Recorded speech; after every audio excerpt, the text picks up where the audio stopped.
राम भाई सारा ना, कैसे हो आप लोग? आई होप सभी अच्छे होंगे। तो आप लोगों की डिमांड पर हमने ट्रैक्टर के लिए जो स्टील वाला साइलेंसर है वो बनवा लिया है। अब इसके साउंड चेक कराएंगे आपको। और इसके प्राइस की बात की तो हम इसके 600 रुपये का बाजार से लेकर आए हैं और इसे बनवाया तो 700 में पड़ गया हमें। अब इसकी बात सुनाता हूँ आपको, आइए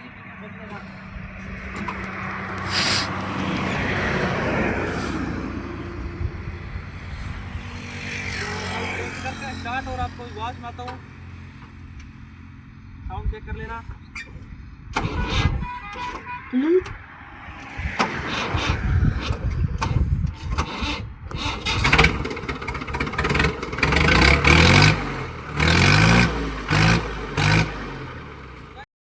ये लो भाइयों, हम दुकान पर आ गए हैं स्टील वाली पाइप लेकर इसका साइलेंसर बनवाने के लिए। और ये हमारे भाई साहब स्टील वाले साइलेंसर की कर रहे हैं वेल्डिंग ये पाइप को।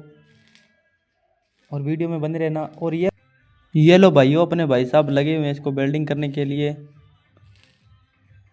और इस पाइप की पूरे प्राइस की बात कर लेता हूँ तो इससे लगभग हम 600 के अंदर इस पाइप को लेकर आए हैं। और इसके अंदर ये लो के पाइप है जो हमारी खुद की हमारे घर पे थी, इसको हम वेल्डिंग कराकर इसके अंदर फिट कर रहे हैं। कि साइलेंसर लगने के बाद ट्रैक्टर की लुक चेक करो, एक नंबर लुक आ रही है।